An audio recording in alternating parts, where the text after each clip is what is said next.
So this is Fitter Critters. It's a virtual pet game that we designed not merely to inform, although it does that, but to change children's attitudes toward nutrition and empower them with the skills to make better food choices.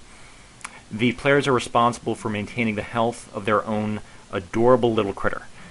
They need to shop for its food and then feed it to fill these green bars down at the bottom without filling any of the red bars.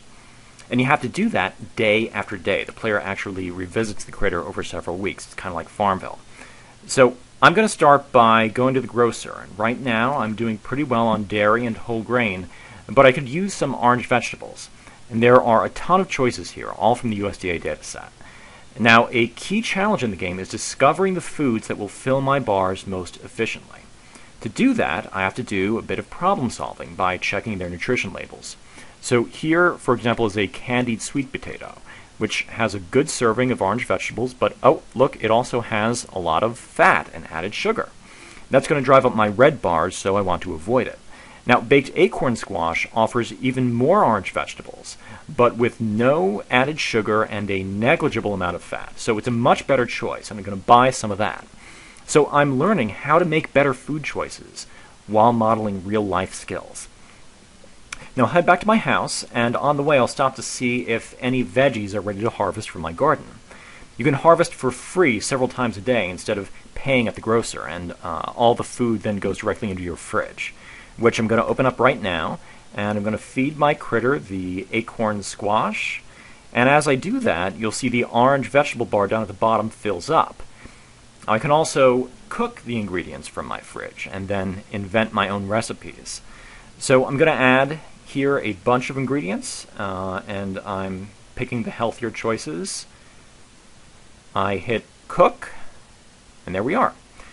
You'll notice that the sell price is actually higher than the total cost of the ingredients themselves. The game gives greater value to healthier meals. So I can sell this now for a profit to the restaurant, and actually this fall players will be able to buy one another's meals there. I can also choose to store it or to eat it, which I'll do now, and oh wow, yeah, it really filled up my bars nicely. And notice that this recipe is now also saved in my personal recipe book. And I can make it again at any time at the press of a button as long as I have all of the ingredients. If I fill all of my green bars without filling any of the red bars, my health is going to go up a little bit. And when I come back to the game tomorrow, all the bars will be reset to 0, and then I need to start feeding my critter again. Now, over time, the critter's health bar will grow, and that has a few positive effects inside the game. So for one, you'll grow increasingly likely to win these sports competitions. You earn $50 if you win the game, but no matter what, the outcome is also going to burn off 200 calories. And critters in better health will also earn more money at work each day. While critters who are in poor health will not only earn less, but they'll also be more likely to get sick, which will cost them an entire day's wages. And players can spend the money to decorate their houses, and starting in the fall, they'll be able to visit other critters' houses to see how they've tricked out their pads too. This game was designed to be used inside classrooms. You only need to interact with it for a few minutes each day.